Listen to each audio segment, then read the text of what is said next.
मुमना जी बड़े कम अरसे में 4 years आई बिलीव और 4 साल में इतनी शोहरत कि अब आपके पास हमारे शो का वक्त नहीं है, ये कैसे हो सकता है?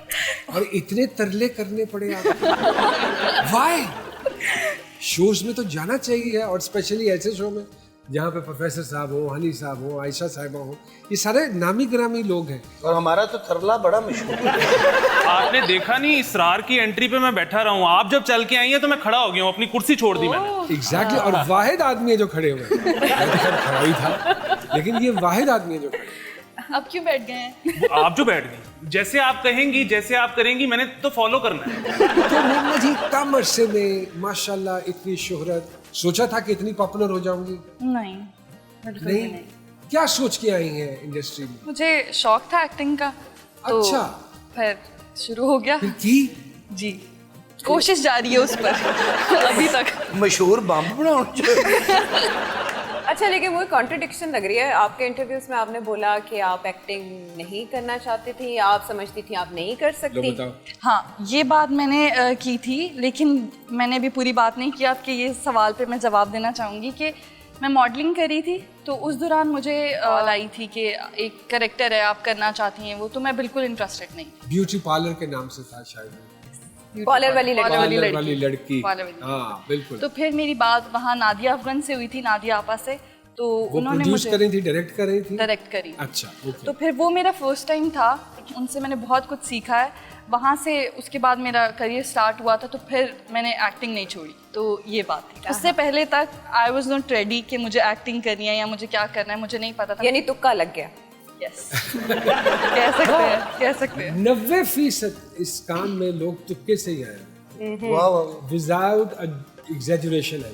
ये 10% वाले ना इस कुर्सी पे वो खुद ही लाइन लग गई। कुट्टे लाइन। इनके 2 ड्रामे मैंने देखे जिसमें एक कोई सीएस ऑफिसर हैं, वो भी इनको लिफ्ट नहीं करा रहे। एक दूसरा ड्रामा है उसमें एक साहब भी इनको लिफ्ट नहीं करा रहे।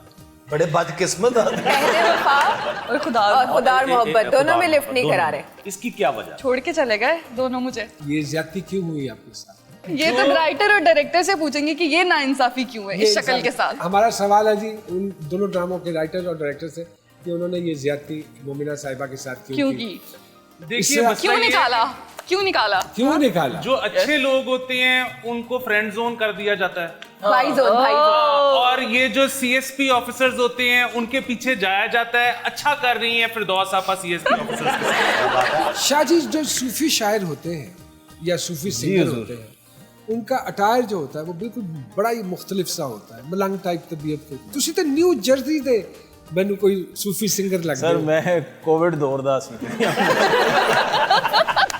लेकिन सूफी आप तो समझते हैं कि इससे मुझे नहीं लगता कि इसका कोई ताल्लुक गेटअप से या आपके ड्रेस से या इससे है, बल्कि पहले तो ये है सोच से है।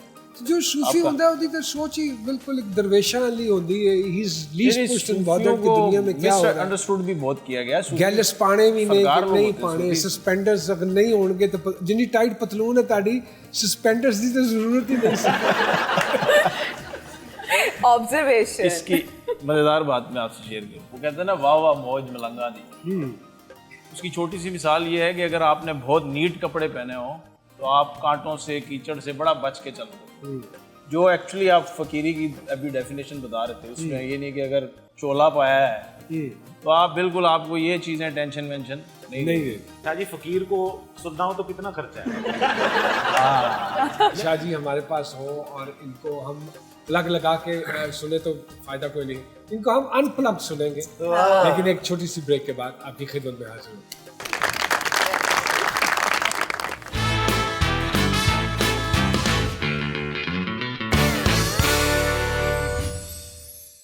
जी वेलकम बैक टू जी सरकार। क्या खूबसूरत आवाज, माशाल्लाह, क्या खूबसूरत कलाम। प्रोफेसर साहब इश्क पे यकीन रखते हैं ठीक है, होता है। क्या? तानू बीमारी है कोई खुल के नहीं बोल रहा। अरे भाई 2 शादियों के बाद अब आपसे तो ये सवाल करना बनता ही नहीं है कि कभी जी भाईजान, मेरा एक्सपीरियंस ज्यादा भाईजान जरूर करें। 2 बार इश्क कैसे हो सकता 2 है? बार हो जाता है इश्क। नहीं मैं तो अगे भी प्रोग्राम बनाए बैठा। अली भाई इश्क मुश्क और छींक छुपाए नहीं छुपते। इश्क होता है तो नजर आ जाता है, लेकिन जो गा छोड़ा है असरार ने, ओए। और अभी तो जरा धीमे सुरों में रहा है, जो जिस पिच पे ये गाता है, ये तो माइक कई ऐसे हैं जो उसकी ताब ही नहीं ला सकते। वाह वाह वाह। इश्क के लिए मोमिना जी आप समझती हैं कि उम्र की कोई कैद नहीं, है? ये बीमारी लगनी है ये तो किसी भी बीमारी उम्र है। में लग जानी है। बकौल मोमिना साहिबा के इश्क एक बीमारी है। मेरी तबीयत बड़ी खराब है। आपको तो 2 दफा हो चुका है। अगर इश्क एक मर्ज है तो शादी माहिर अमराज चश्म। मोमिना जी किस किरदार से शोहरत मिली? पहला जो मैंने किया था नादिया फिल्म के साथ, पॉलर वाली पॉलर वाली लड़की, उसमें जो मेरा कैरेक्टर था मरियम, उससे बहुत ये ज्यादा तब की तैयार हुई हुई है फ्री में था ना, पॉलर वाली लड़की तो फ्री में, तो वहाँ से। और उसके बाद फिर रहदे वफा मासूमा, मासूमा। तो आजकल खुदा और मोहब्बत की नाहीद। अरे तो फिर फैन फॉलोइंग तो बहुत बढ़ गई होगी, अल्हम्दुलिल्लाह है ना? टिकटॉकर बहुत भी है, प्यार मिल रहा है। 2.1 मिलियन फॉलोअर्स हैं टिकटॉक पे। अच्छा टिकटॉकर भी? ओह Sometimes. आपकी किसी चीज की कोई टिकटॉक बनी? कभी दिल किया गाड़ी से उतर के स्लो मोशन चलने का? बिल्कुल बिल्कुल नहीं, अभी तक नहीं दिल किया। अच्छा, लेकिन नुमान जी बड़ी इनमें वेरिएशन है कि कश्मीरी लड़का एक सिंध में जाके वहाँ बचपन गुजारता है हैदराबाद में, फिर लाहौर में आके आबाद हो जाता है और पोटोहारी गाने भी गाता है और पंजाबी शायरी करता है। ये क्या है? ये क्या रला मिला सी सर चीटिंग है? जी, तूने क्या क्या ना बनाया, हाँ, कोई क्या क्या ना हाय बनाया। हाय। वाह वाह। बाय बर्थ कश्मीरी हूँ, बाकी अल्लाह की कसम। अल्लाह दी किस्मत। वाह, हैदराबाद में रहा और फिर लाहौर में आया 2007 में। हैदराबाद क्यों रहे? हैदराबाद में मेरे फादर की जॉब थी अच्छा ओके। और वैसे सारा बचपन वहीं गुजरा, कश्मीर रहा कभी नहीं। तो इसरार शाह कश्मीरी भी लिखते हैं साथ? नहीं, साल लिखता नहीं, हाँ। लेकिन हूँ मैं बाय बर्थ कश्मीरी। अच्छा। कोटली से। दाल चावल क्या है? फेवरेट डिश है या कोई फिल्म है जिसमें काम कर रहे हो आप? हम कश्मीरी हैं, आप भी कश्मीरी हो? तो दाल चावल तो फेवरेट है ना वो तो फेवरेट जी। और जो फिल्म की बात की जाए तो वो मैंने फिल्म की थी एक दाल चावल। ओके। बेसिकली वो जो एक मूवी थी वो शहीदों पर ट्रिब्यूट था, जो माल रोड पे प्रोटेस्ट करते हुए शहीद हो गए थे, वो उनकी फैमिलीज पर, उन पर बनी थी, बनाई कैप्टन गई थी। मुबीन शहीद उसमें जी।